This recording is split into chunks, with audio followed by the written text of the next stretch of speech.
Abu Nawas, karpet yang membuat raja tertawa.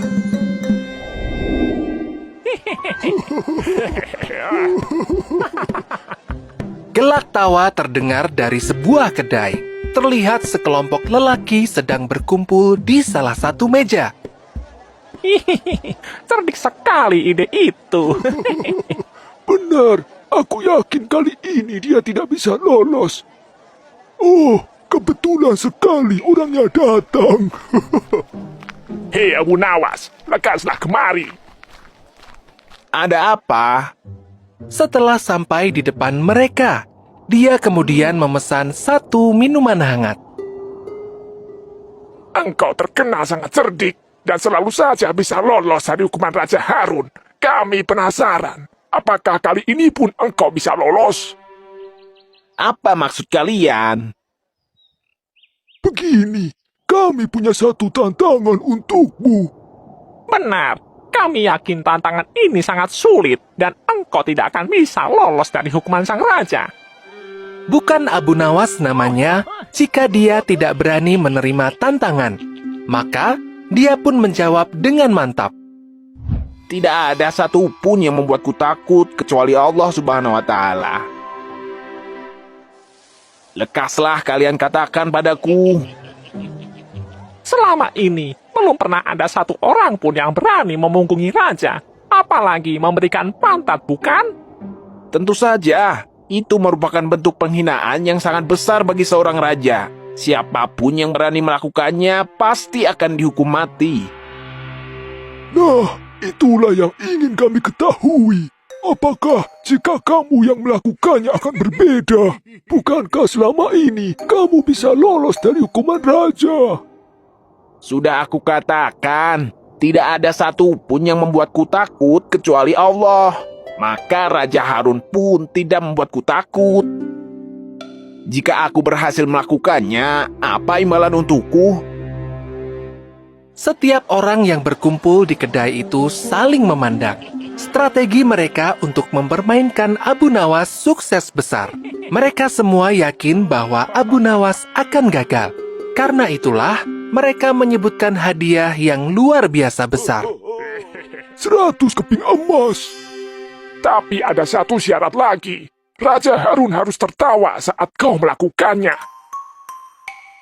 Baiklah, aku terima tantangan ini. Sebaiknya kalian segera siapkan saja 100 keping emas itu.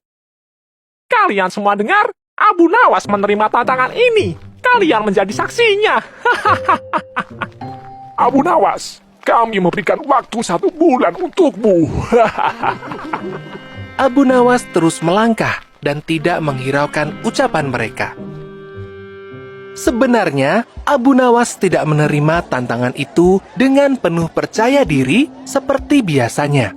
Justru, kali ini dia merasa gelisah. Aduh, mengapa aku menerima tantangan yang sangat berbahaya seperti ini? Secerdas apapun aku, jika aku memperlihatkan pantat kepada seorang raja, sudah pasti aku akan dihukum mati. Waktu terus berlalu, namun Abu Nawas belum menemukan ide apapun. 2 minggu kemudian, datanglah pengumuman dari Baginda Raja. Raja Harun akan mengadakan jamuan negara. Semua kerabat, pejabat, para ulama, dan para cendekiawan akan mendapatkan undangan. Abu Nawas dan teman-teman cendekiawannya merupakan salah satu tamu yang diundang. Kala itu, Abu Nawas sedang termenung di depan rumahnya. Dia sedang mempertimbangkan untuk menyerah saja. Tepat saat itu, salah satu kawannya lewat. Hei Abu Nawas, apakah kali ini kau kehabisan akal? Tepat di akhir batas perjanjian, Raja mengadakan jamuan besar. Bagaimana kalau kau beraksi saat itu saja?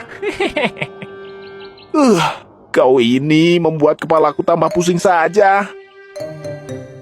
Akhirnya, hari yang dijanjikan pun tiba. Istana telah penuh dengan tamu undangan. Mereka semua duduk membaur, tidak memperdulikan status. Siapa yang datang lebih awal dipersilahkan untuk duduk di barisan paling depan. Dua teman Abu Nawas berhasil mendapatkan tempat duduk paling depan. Mereka berdua ingin melihat dari dekat aksi seperti apa yang akan dilakukan oleh Abu Nawas. Hingga acara dimulai, Abu Nawas belum juga terlihat. Hampir semua tempat telah terisi. Abu Nawas tidak hadir. Kemarin aku melihat dia sedang duduk lesu. Pasti dia tidak bisa menemukan cara untuk memenangkan tantangan ini. Mengecewakan sekali. Padahal aku ingin melihat aksinya. Mereka berdua pun melupakan pikiran tentang Abu Nawas. Namun, dugaan keduanya salah. Abu Nawas sengaja datang paling akhir dan duduk di barisan paling belakang. Kehadirannya langsung menarik perhatian banyak orang. Abu Nawas sengaja duduk di lantai tanah, tempat yang seharusnya disediakan untuk jalan. Orang-orang merasa heran, padahal masih ada karpet yang kosong. Kajian dan ceramah dari ulama-ulama besar berlangsung dengan sangat hikmat.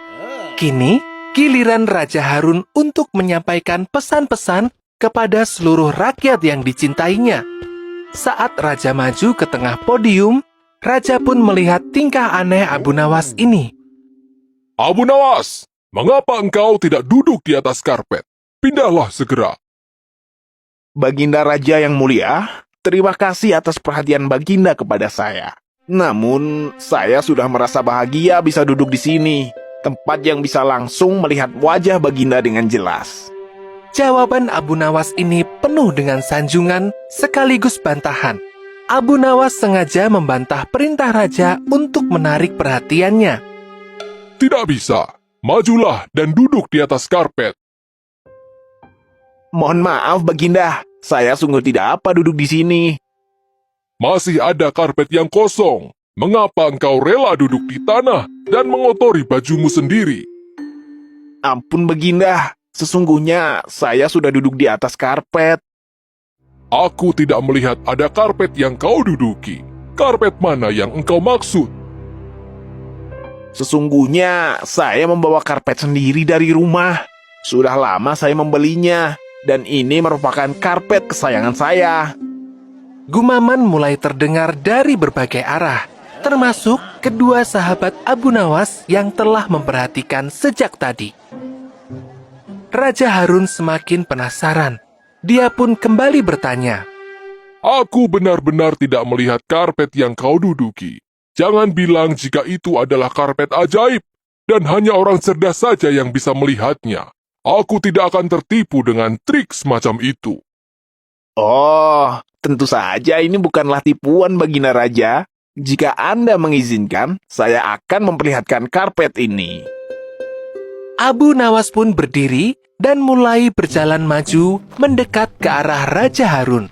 Ketika sudah cukup dekat, Abu Nawas berkata, Sebelumnya, saya mohon maaf. Ini saya lakukan atas perintah Anda, Baginda Raja. Sekarang, saya akan memperlihatkan karpet itu.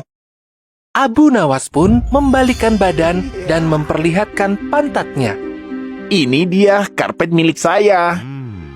Raja Harun memicingkan mata untuk mencari karpet yang dimaksud. Kemudian, dia melihat sepotong kecil karpet yang telah terjahit itu. Kau ini sungguh banyak akal. Sudah, duduklah di atas karpetku. Jangan membantah lagi. Baik, Baginda. Dia pun segera masuk ke dalam barisan para tamu undangan lainnya. Abu Nawas duduk di atas karpet, dekat dengan dua kawannya. Segera siapkan 100 keping uang emas kalian. Antar ke rumahku secepatnya. Sungguh luar biasa. Akal dan kecerdasan Abu Nawas seolah tidak pernah habis. Dan ketika dia menerima 100 keping uang emas itu, dia kembali melakukan hal yang membuat orang-orang tercengang. Ambillah sebagian untuk kalian, dan sisanya bagikan kepada fakir miskin. Aku hanya berhak atas beberapa keping saja. Kata Abu Nawas sambil mengambil beberapa keping uang emas itu. Sungguh teladan yang baik.